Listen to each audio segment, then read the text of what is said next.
Hi, my name is Wanzi Irene Isioma. I'm here with Okeke Naheri, Uloma, Nora Obioha, Badiboye today, Kate. Now we're here to talk about GDP growth with poverty alleviation via SME development in Nigeria. I move on to the introduction. Small and medium-sized enterprises are considered a significant contributor to economic growth, poverty reduction, and sustainable national development. What I mean is that small and medium-sized enterprises or SMEs are like the small shops, local business, and family-run companies that you see in your area. They play a super important role in helping a country grow. For example, economic growth. They create a job for a lot of people. When more people have jobs, they earn more money and can buy whatever they want. Poverty reduction. When people have jobs, they can take care of their family better. This means fewer people are poor. So even if they are called small SMEs, they are like the heart of an economy, helping everyone around them to live a better life. Now I move on to the next one. I want to talk about the background in Nigeria. Nigeria is one of the world's populous countries, currently experiencing a decline in growth with flattening GDP per capita, with high-ranking poverty position in the world. Nigeria is a big country with a lot of people living in it, just like a giant school with a lot of students. But now, let's think of it like this. The growth of Nigeria has slowed down. At the same time, the money each person in Nigeria has is called the GDP per capita. Now, let's take for instance a giant school with lots of students in it. Every year, they give a small amount of candy. And then each year, students come into the school and then this candy are not being increased. What do you think will happen? That means each student gets less and less candy over time.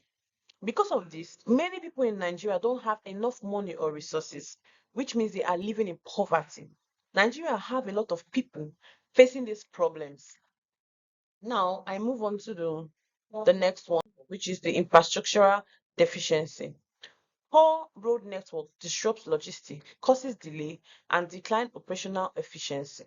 For example, you're delivering pizza on your bicycle. If the road are smooth and clear, you can get to your customers quickly and safely. But now think of what will happen if the road were full of holes, blocks, and big rock bumpy. You will have to go slower and even maybe takes you longer to get there. And maybe there's a chance the pizza might get messed up. These things can make customer unhappy, and it means the company isn't working smoothly as it should be. This is why we should have good road network because it's super important. Now let's go to access to financial challenge. MSMEs access only 5% of the total commercial bank loans annually. Only 2% of the banking sector asset is accessed by MSMEs. Nigeria lacks a well-functioning financial infrastructure for SMEs. What I mean is that in Nigeria, many small business struggle because they cannot get money or help they need easily. For example, you have a lemonade stand where you sell lemonade. To make your lemonade stand better, you might need extra things like lemon, sugar, and cups. Imagine there's a big bank nearby that has a lot of money. There's a big bank nearby that has a lot of money. And you want to grow your business and you want to go there to get some money. But here is the problem. In Nigeria, the bank and other places where you can get money don't always work well. For small businesses like your lemonade stand, sometimes the bank might ask for too much paperwork or might not even trust you well enough to lend you the money. You see, so it makes it hard for small business to grow or do well. Now we'll go into knowledge and training gaps. Now, imagine knowledge and training gaps, yeah? You imagine widespread bias and negative perception towards local business and productions. We also have high prevalence of financial mismanagement and corruption among SMEs operators.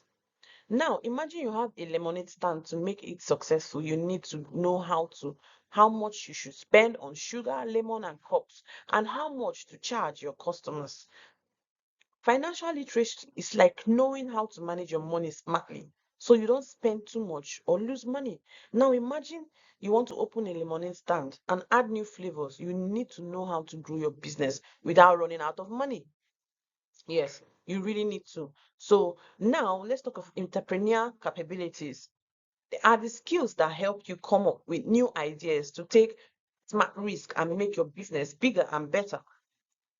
You see, so many small business owners, like those who own lemonade stands, but on a bigger scale, don't always know how to manage money well or how to grow their business. So, um, fuck. For where my colleagues stop, so I'm continuing from the next slide.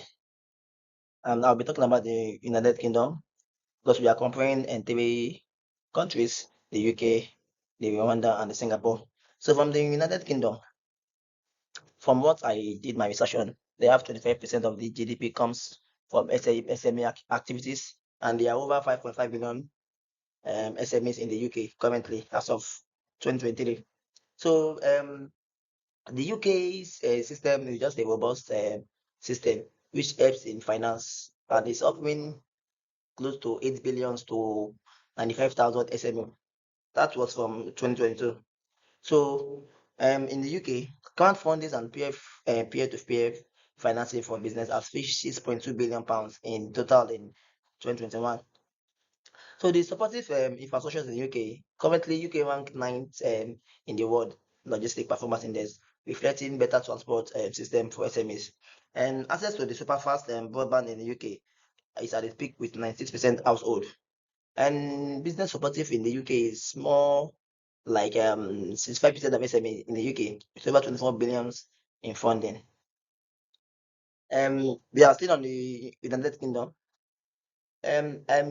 SME employees in the UK, SME employees is 16.7 million people in the UK, according to the UK government in 2023. And SMEs had a combination turnover of 2.4 trillion pounds in 2023. The innovation and technology adaptation, provision of R&D tax credits, claiming back about 30% of R&D cost for SME. And in this kind of scenario, the credit card works whereby the taxes involved in the fund people borrow from the UK helps them because it is of low in percentage. That is about 30%. An increase in technology adoption by SME in the UK by 45% since the COVID-19. And the marketing system in the UK is strong, like over 3.4 billion support SME access to international market since 2021 through UKEF. UK ranked third largest exporter of goods and services, which is a very good development for the country. And with SME contribution, 25 overall reports. SME experienced growth with over 1.0 millions in new businesses in the UK, and SME accounts for about 53% of the total private sector's turnover. So that's all for the UK. So I'm focusing on the Singapore. SME in the Singapore are experiencing development and effectiveness in alleviating poverty, creating wealth, and promoting national economy. The government continues to provide enabling and healthy ecosystem for SMEs to thrive with support for innovations and international trade. Currently in Singapore boasts about 288,000 small and medium enterprise. That's a good record for the country because the higher the SME in the country, the easier for the country to cope in the business surrounding the country, which helps the people in the country to have leverages of of funds and everything. So access to global markets, first in Asia and second in the world trading across borders index, reflecting exports. Singapore supports innovation with 60% of SMEs involved in innovation. 70% of AI and cybersecurity costs in SME are funded by the government. Currently, I said the UK ranked third in the world, but Singapore ranked eighth in the Global Innovation Index in 2021. Still on Singapore, Singapore, Singapore SMEs contribute 47% of the national GDP. About 71% of SME accounts for the total employment in Singapore, which is a very good statistics for the country, and it's like a good development for the country. 80% of the total SME in Singapore are locally owned. That's a good thing because if you as the country are producing in your country, it's build the GDP of the country because you are the resourceful. You are as a country, you have your people contributing in your country, which are locally supported by the country. So it helps in building up the same country and helps the currency to stabilize. So we talk about the Rwanda. Rwanda is a country in Africa and they have a very good balanced SMA. So about the government support in Rwanda, made the Rwanda campaign increased from the point I said made in Rwanda. It is good for a country to have a supportive help from the government, whereby they can as well produce a good stuff in the country which can help them which can help the country to grow, which we are talking about the Rwanda. Because Made in Rwanda campaign increased SME locally production by 30% in 2016 to 2020. From that, they created 200,000 SMEs to access to finance and market through national policies. And 3 million Rwandans benefited from the savings and credit cooperative. Microfinance disbursed over 40 billion Rwanda currency for SME loan, which is a very good initiative. The government are really doing well for the country. The training and upskilling. Over 15,000 people are trained with technical to meet up with the SME demand for skilled labor. That's a very large number of people training. And about 55% of GDP comes from the SMEs. And the 98% of the SME constitutes business, whereby the 60 SME accounts of entire employment. I'll be done for now. My fellow group leader will continue for me as well. Thank you. Yeah, I'm going to start from where my colleague stopped. So I'm going to talk about proposed solution. Proposed solution will then providing enabling ecosystem, address multi-simply and complexity of regulation and tax. White in 2018 provide infrastructure that promotes easy of doing business and improve access to finance, expand microfinance initiative in supporting SME, provide SME-focused credit facilities and facilitation of alternative funding for innovative SME. Then skills development, integration of entrepreneurship into educational system and continuous technical and professional training for SME operators. Invest in innovation. Nigeria can promote the adoption of business technologies in SME through financial initiative, facilitate platform to support innovation and ensure increased technical support and training. Potential barriers. Potential barriers are cultural and educational issues. Cultural brief against entrepreneurship and local business. Addition to the lack of educational and skills may impair SME solutions. Monetary focus. Economic issues in Nigeria are connected to the certain monetary and fiscal policy, though impending SME impact. Funding. Nigeria is already in good debt and implementing solutions may be difficult. Information, informal sector and data problems. A large percentage of Nigeria economy is involved informal with no proper data coverage. In 2024, this may impair accuracy of intervention and policy.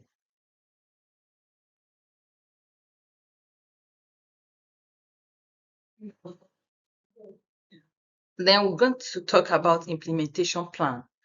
Implementation plan, launch purpose solution. Those purpose solution which include reverse policy framework, tech up and list of programs to promote SME. Upskill program, launch training for SME operator, begin the integration of entrepreneurship into educational institutions. Microfinance research, expand microfinance research and increase SME focused financial access. Coordinating body establishments, establish a coordinating bodies to define rules, responsibility, and collaborate with relevant existing institutions. Monitoring and evaluation. Regular monitors progress and make adjustments as needed. Reviews and analyze. Conducting reviews of current policy and regulation, as well as analyze into the current situation creating projects. Then funding strategy, development grants and international aid. Seek grants and financial aid from international organizations like African Development Banks, local and international investment, mobilization of investors from domestic and international market to invest SME, government budget allocation, secure funding budget allocation under Ministry of Trade, public-private partnership, establish PPP investment scheme to develop relevant infrastructure to erase during business in Nigeria. So I'm going to stop here and my colleagues will continue from here. Thank you. Okay, thank you, my colleagues. I'll be talking on the conclusion. The conclusion. The report highlights the importance of developing the SME sectors of the Nigerian economy to drive economic growth and poverty alleviations. While the Nigerian economic experienced a slow move in recent years, lessons from other countries to Nigeria. Singapore has a high literacy rate of over 97%, which provides credit for citizens to pursue courses that enhance their employability and business skills. For the UK has a well-developed finance sector with funding options for SMEs, including bank loans, peer-to-peer lending platform. Wherever Nigeria's low literacy rates and undeveloped financial sectors means that programs must be tailored to local realities. For the the US supports entrepreneurship through a favorable regulatory environment, while the US models offers inspirations. Nigerians lack the same level of virtuous capitals. For the Rwanda has one of the highest rates of female participations in the labor force in Africa. The government provides trainings, access to finance, and mentorship to women's entrepreneurship. All the lessons from the UK, Singapore, US, and Rwanda can be leveraged to provide a solutions to promote SMEs growth and effectiveness in Nigerian solutions surrounding improved access to finance, improved business environments, and knowledge development, among others, have been suggested with an implementations plans. And that will be all for now. Thank you.